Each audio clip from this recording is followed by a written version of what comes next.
जब रावण जानता था कि राम ही नारायण है, फिर उसने श्री राम से दुश्मनी क्यों की।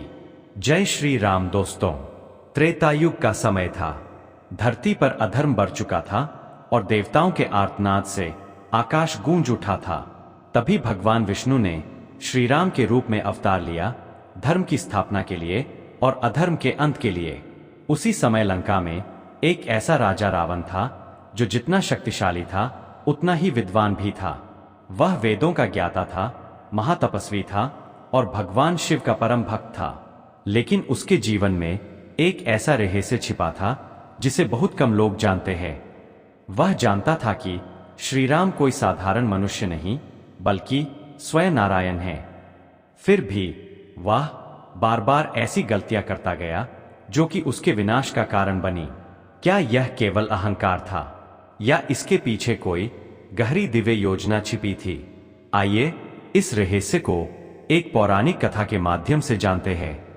सोने की लंका अपनी भव्यता के चरम पर थी। हर ओर वैभव था, हर ओर रावण का प्रभाव था। लेकिन उस स्वर्णिम महल के भीतर रावण का मन अशांत था। एक रात वह अपने राज सिंहासन पर बैठा गहरी सोच में डूबा हुआ था। तभी मंदोदरी उसके पास आई और बोली, स्वामी, आप इतने चिंतित क्यों हैं? रावण ने गहरी सांस ली और कहा, मंदोदरी, तुम नहीं समझोगी। जो वन में आया है वह कोई साधारण राजकुमार नहीं है। उसके भीतर मुझे एक दिव्य शक्ति का अनुभव होता है, जैसे स्वयं नारायण पृथ्वी पर आ गए हों। मंदोदरी चौंक गई और बोली, तो फिर आप उनसे युद्ध क्यों करना चाहते हैं? यदि वे भगवान हैं तो उनके सामने झुक जाना ही उचित है। रावण के चेहरे पर एक हल्की मुस्कान आई, लेकिन उसकी आंखों में द्वंद्व साफ झलक रहा था। यही तो मेरा सबसे बड़ा संघर्ष है, मंदोदरी। रावण अकेला बैठा था। उसके मन में दो आवाजें गूंज रही थीं। पहली आवाज ज्ञान की। रावण, यह वही नारायण है जिनकी पूजा तुमने जन्मों से की है। उनके सामने झुक जाओ, यही तुम्हारा कल्याण है। दूसरी आवाज अहंकार की। तू लंका का राजा है, तीनों लोकों का विजेता है। क्या तू किसी के सामने झुक जाएगा? रावण ने अपने सिर को पकड़ लिया। यह केवल बाहरी युद्ध नहीं था, यह उसके भीतर चल रहा सबसे बड़ा युद्ध था। एक दिन उसकी बहन शूर्पणखा अपमानित होकर उसके पास आई और राम लक्ष्मण की कथा सुनाई। उसके मन में क्रोध की आग भड़क उठी, लेकिन उस आग के पीछे एक और भावना छिपी थी, सीता को पाने की इच्छा। न उसने सोचा, यदि मैं सीता को हर लाऊं तो राम अवश्य आएंगे और तब मेरा सामना उनसे होगा। यह केवल वासना नहीं थी, यह एक दिव्य योजना की ओर बढ़ता हुआ कदम भी था। रावण जानता था कि यह रास्ता विनाश की ओर ले जाएगा, फिर भी उसने वही रास्ता चुना। जब रावण सीता को लंका ले आया तो उसके छोटे भाई विभीषण ने उसे समझाया कि भैया, यह अधर्म है। आप जिस स्त्री को लाए हैं वह स्वयं लक्ष्मी का रूप है और जो इनके पति है वे स्वयं नारायण हैं। रावण कुछ पल के लिए शांत हो गया, लेकिन फिर उसका अहंकार जाग उठा। विभीषण, तुम मुझे धर्म सिखाओगे? मैं रावण हूं, मैंने देवताओं को हराया है। और उसी क्षण उसने अपने ही भाई को राज्य से निकाल दिया। धीरे धीरे समय बीतता गया। राम ने समुद्र पर सेतु बनाया और लंका की ओर बढ़े। हर दिन रावण को संकेत मिल रहे थे, लंका का जलना, सेना का विनाश।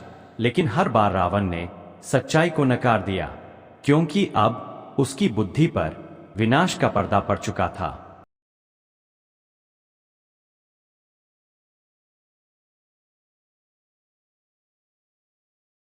एक गुप्त रहस्य, जय और विजय।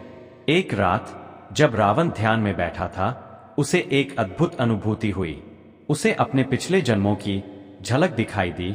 वह कोई साधारण राक्षस नहीं था, वह भगवान विष्णु के द्वारपाल जय और विजय में से एक था, जिसे श्राप मिला था कि उसे 3 जन्मों तक भगवान के विरोधी बनना होगा। रावण की आंखों से आंसू बहने लगे तो यह सब एक लीला है। मुझे अपने ही आराध्य के हाथों मरना है। उसने आकाश की ओर देखा और कहा, प्रभु, मैं जानता हूं कि आप ही राम हैं, लेकिन मेरा अहंकार मुझे आपके चरणों में झुकने नहीं देता, इसलिए मुझे अपने ही हाथों से मुक्त कर दीजिए। युद्ध का दिन आ गया। राम और रावण आमने सामने खड़े थे। रावण ने राम की ओर देखा और पहली बार उसके चेहरे पर अहंकार नहीं बल्कि एक शांति थी। राम ने धनुष उठाया। रावण मुस्कुराया और मन ही मन कहा, प्रभु, मैं हार नहीं रहा, मैं आपके पास लौट रहा हूं। एक तीव्र बाण चला और रावण धरती पर गिर पड़ा। जब रावण मृत्यु के करीब था, राम स्वयं उसके पास आए। रावण ने धीमी आवाज में कहा, प्रभु, मैंने आपको पहचाना था, लेकिन मेरा अहंकार मुझे रोकता रहा।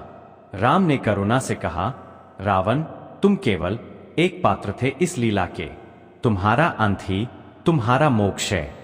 रावण ने अंतिम बार राम कहा और उसकी आत्मा प्रभु में विलीन हो गई। रावण की यह कथा केवल एक राक्षस के पतन की कहानी नहीं है, यह हर मनुष्य के भीतर छिपे उस संघर्ष की कहानी है जहां ज्ञान और अहंकार आमने सामने खड़े होते हैं। हम भी कई बार सच जानते हैं, फिर भी उसे स्वीकार नहीं करते। हम भी कई बार गलत रास्ते पर चलते हैं, सिर्फ अपनी जिद और अहंकार के कारण। रावण की सबसे बड़ी हार राम से नहीं हुई, बल्कि अपने ही अहंकार से हुई।